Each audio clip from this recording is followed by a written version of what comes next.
नमस्कार दोस्तों, स्वागत है आप सभी दोस्तों का आपके अपने YouTube चैनल कृषि किंग में। मैं अजय कुमार हार्दिक स्वागत करता हूं। दोस्तों, आज के इस वीडियो में हम बात करेंगे कि जो पपीता है उसके बीज बोने से पहले हमें किन किन बातों का ध्यान रखना चाहिए, तो उन बातों के बारे में हम बताएंगे। तो सबसे पहले हम बात कर रहे हैं पपीता के बीज की। अगर आप बुआई करना चाहते हैं तो सबसे उपयुक्त समय है, क्योंकि उसकी जो बीज है उसको आप या तो मिट्टी के अंदर, या फिर दूसरी बात है कि आप मिट्टी ना है तो आपके पास अगर गमले के अंदर आप पपीता के बीज की बुआई कर रहे हैं, यानी कि उसकी पौध तैयार कर रहे हैं, तो सबसे पहले जो मिट्टी है उसके अंदर पर्याप्त मात्रा में जो घास फूस है या फिर जो पत्ती वगैरह हैं या जो खरपतवार है वो अच्छा होना चाहिए। अगर आप गमले के अंदर बो रहे हो तो उस मिट्टी के अंदर जो पोषक तत्व हैं वो पूर्ण होने चाहिए। अगर अब हम बात करते हैं, अगर आप मिट्टी के अंदर बो रहे हो तब तो आपको जो आवश्यकता है ना के बराबर होती है, क्योंकि जो हमारी मिट्टी होती है खेत की उसके अंदर जो सारी जो पोषक पदार्थ होते हैं वो पर्याप्त मात्रा में उपलब्ध होते हैं, तो उसके अंदर नगण्य होती है। वरना अगर आपके पास उपलब्ध है तो देसी रूढ़ी का खाद है, गोबर का खाद है, वो आप डाल सकते हैं।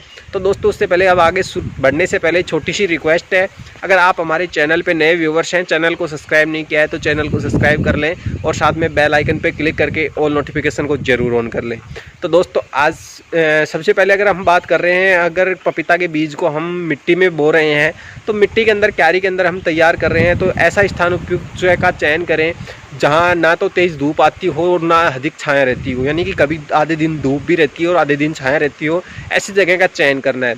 दूसरी बात, आपको जो समतल जगह है, समतल मिट्टी है, उससे उस क्यारी को ऊपर उठा के उसकी बुआई करनी है, और ऊपर उठी हुई लगभग कम से कम 4 से 6 इंच होनी चाहिए, क्योंकि पादप की जो जड़ हैं वो जब आप बीज बोओगे तो उसकी जो पादप की जो जड़ है वो 4-6 इंच तक नीचे तक जाएंगी। तो हमें जब उनको नर्सरी से उन पौधों को निकालेंगे और निकाल करके जब बाहर या दूसरी तरफ खेत के अंदर या कहीं और जगह हम जब उसकी बुआई करेंगे तो वहाँ पर हमें हमारी जो पादप है उसकी जड़ है जो टूटने का बहुत ही कम चांस रहेगा। वरना क्या है, अगर जड़ की टूटने की जो समस्या है वो आपके लिए ज़्यादा हो सकती है। अब बात करते हैं, सबसे पहले बीज को आप जो एक बीज दवाई आती है कैप्टाइन 3 ग्राम कैप्टाइन से आप बीज को पहले तो उपचारित कर लें, और आपको बीज है वो 6 महीने से ज़्यादा पुराना नहीं होना चाहिए। और दूसरी बात, बीज की अगर आप बुआई कर रहे हैं तो ये बुआई के लिए सबसे बढ़िया समय है, क्योंकि जो बारिश का जो हमारी बारिश का मौसम आएगा उस समय हमारी जो पौधे हैं वो तैयार हो जाएंगे और हम खेतों में लगाएंगे तो हमें जो परेशानी नहीं होगी, हमारी पौध हैं वो अच्छी तरह से लग जाएंगी। ज़्यादातर जैसे 100 में से 95% का जो होता है कि हमारा जो रिजल्ट जाता है वो अच्छा जाएगा। तो उसमें जो हमारी पादप हैं कम नुकसान होने का रहता है। थोड़ा सा रिस्क क्या रहता है कि इस समय हम जब किसी भी बीज की बुआई करते हैं, किसी भी पादप की नर्सरी के अंदर किसी भी प्रकार के बीज को हम तैयार करते हैं तो थोड़ी सी हमें समस्या होती है। तो अब बात करते हैं, जो आपने बीज ले लिया उसको 2 या 3 ग्राम कैप्टाउन से उसको उपचारित कर लेते हैं। उसके बाद में हम बात करते हैं, कैप्टाउन के बाद में एक खरपतवार की दवाई आती है, खरपतवार नाशी आती है, लेकिन मैं सजेस्ट करूंगा उसका आप उपयोग ना करें, तो इसके लिए उसको रहने देते हैं। बेटर है कि अगर आपके खुद छोटे मोटे जो खरपतवार हैं ज़मीन के अंदर आप बोओगे तो कुछ ना कुछ जमेंगे तो आप उनको निकाल सकते हैं। तो ये थी कुछ उपयोग। अब हम शुरू करते हैं, कुछ सावधानियां थी पपीता के पेड़ की। अगर आप पौध लगाने जा रहे हैं पपीता के बीज की, तो बीज का सबसे महत्वपूर्ण होता है कि आप 6 महीने से ज़्यादा जो पुराना है वो बीज ना लें, तो ये सबसे ज़रूरी बात होती है। और साथ में कई प्रकार की नस्ल होती हैं।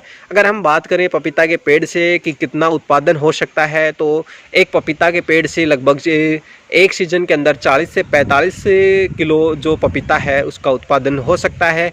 मिनिमम होता है, खूब अगर कम से कम मात्रा में माने तब भी जो उत्पादन है वो 40, यानी कि और भी कम करें तो 30 किलो कम से कम एक पपीता से उत्पादन होता है।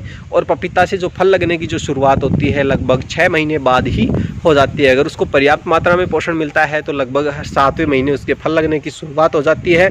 और पपीता के 2 पादप एक साथ लगाने चाहिए, क्योंकि पपीता के अंदर अलग अलग पादपों में कभी कभी क्या होता है, कुछ पपीता के ऐसे पादप होते हैं जो सिंगल पादप पे ही फल लगते हैं, वरना डबल पादप लगाए जाते हैं, क्योंकि उनमें मेल और फीमेल का जो रहता है कि कई बार क्या होता है एक पादप पे मेल फीमेल हो जाते हैं, वो एक नपुंसक होते हैं, उसके अंदर बीज नहीं बनता। कुछ ही पौधों में होता है, वरना उन जहाँ जिस पादप में एक ही पेड़ पर फल लग रहे हैं पपीता के एक ही पेड़ से, तो उसमें जो बीज बनता है वो नहीं ना के बराबर होता है कुछ पादपों को छोड़ करके। वरना 2 पादप लगाए जाते हैं पास पास में, जिसमें एक फीमेल हो सकता है, एक मेल हो सकता है। अगर आपके पपीता के पादप में बीज पादप लगा रखे हैं, अगर कुछ कारण से उसमें फल नहीं लग रहे, तो आप उसके आसपास 1-2 पादप और लगा सकते हैं। तो चलिए अब शुरुआत करते हैं बीज को उगाने की प्रक्रिया की। तो अब दोस्तों आप देख सकते हैं जो हमने ऊंचाई है उसकी जो कम से कम 10 सेंटीमीटर के ली है, 10 सेंटीमीटर इसको मिट्टी से उठाया है। और 10 सेंटीमीटर की अब सबसे पहले हमें ये ध्यान रखना है कि जो हमारी जो क्यारी है, जो आप सामने देख रहे हैं वो कंक्रीट अलग है। अगर इसके अंदर किसी प्रकार के कंक्रीट नहीं है, क्योंकि एक रेतीली मिट्टी है और इसके अंदर कोई भी हम बीज बोते हैं तो वो बीज है जल्दी उग जाता है, उगने में वो समय नहीं लेता है। और दूसरी बात, इसके अंदर जो हम पौध तैयार करते हैं तो उनको जो उखाड़ने उसको निकालते हैं नर्सरी से, हम यहाँ से जब दूसरी जगह ट्रांसफ़र करेंगे तो हमें किसी प्रकार की प्रॉब्लम नहीं होगी, वो आसानी से हम उसको ट्रांसफ़र कर सकेंगे और साथ में उसकी जो जड़ टूटने की जो समस्या है वो कम रहेगी। अब बात करते हैं इसके अंदर जो क्यारी आपने की है, इसमें किसी प्रकार के जो कंक्रीट हैं डले वगैरह नहीं होने चाहिए, बिल्कुल साफ़ मिट्टी होनी चाहिए। और अगर कुछ डले कंक्रीट अगर रेतीली मिट्टी के हैं तो वो पानी लगने से फूट जाएंगे, जो देखो नॉर्मल होते हैं। अब सबसे पहले हम क्या करते हैं, हमारे पास कुछ सीताफल के बीज हैं, तो हम सीताफल के जो बीज हैं इनकी बुआई करेंगे सबसे पहले तो। और इस कॉर्नर में करते हैं ताकि देखेंगे कि जो इसका जो रिज़ल्ट है, कोई भी बीज हो उसका जो नुकीला सिरा है वो नीचे की तरफ होना चाहिए और ज़्यादा गहराई में नहीं बोना है। अब हम जो पपीता है हमारी, उसके लगभग हमारे पास 100 ग्राम बीज हैं और उनकी हम बुआई करते हैं। ये आप देख सकते हैं, ये पपीता के बीज हैं, आपको लग रहा होगा काली मिर्च जैसे। और अब हम इनको छिटक करके इनके अंदर बुआई कर देते हैं।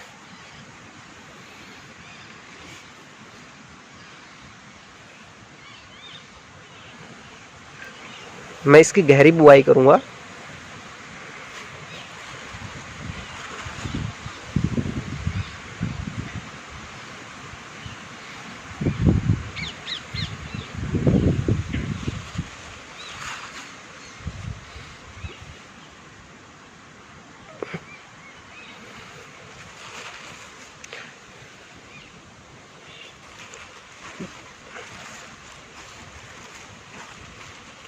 ये आप देख रहे हैं मैंने बहुत ही ज़्यादा गहरे इसके बीजों की बुआई की है।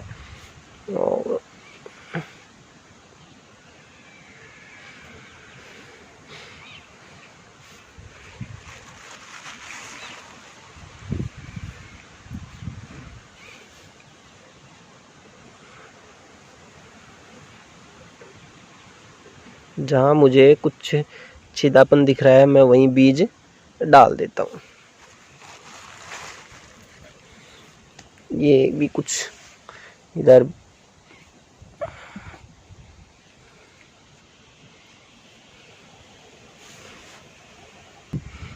अब आप देख रहे हैं। अब हमें क्या करना है कि जो मिट्टी है दूसरी, उसका इसके ऊपर बारीक हल्की हल्की परत चढ़ा देनी है, जिससे क्या है जो बीज हैं हल्की हल्की परत से ही दब जाएं और पानी के साथ जो है बह करके ना जाए।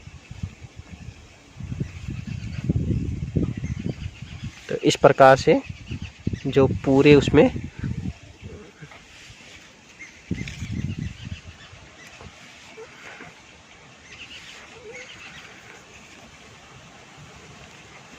और इस प्रकार से धीरे धीरे इसके अंदर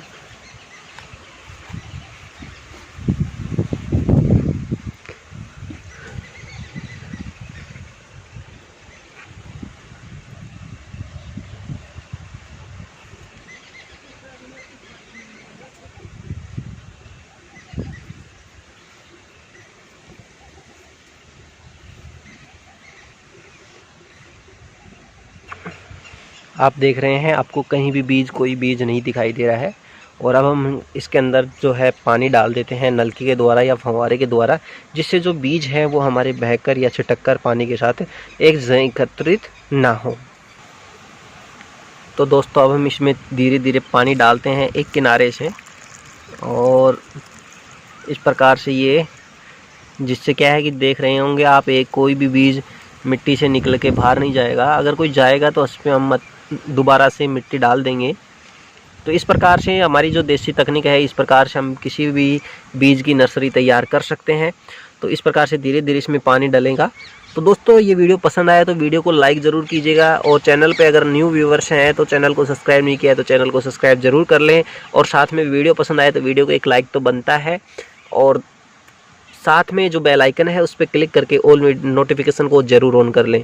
और किसी प्रकार का आप हमें से सुझाव चाहते हैं, या आप हमें सुझाव देना चाहते हैं, या फिर आप किसी भी प्रकार की खेती कर रहे हैं उसके लिए हमसे संपर्क करना चाहते हैं, तो आप कमेंट बॉक्स में हमारे से कमेंट करके उसके बारे में ज़रूर जानकारी ले सकते हैं। मिलते हैं दोस्तों एक नई वीडियो के साथ।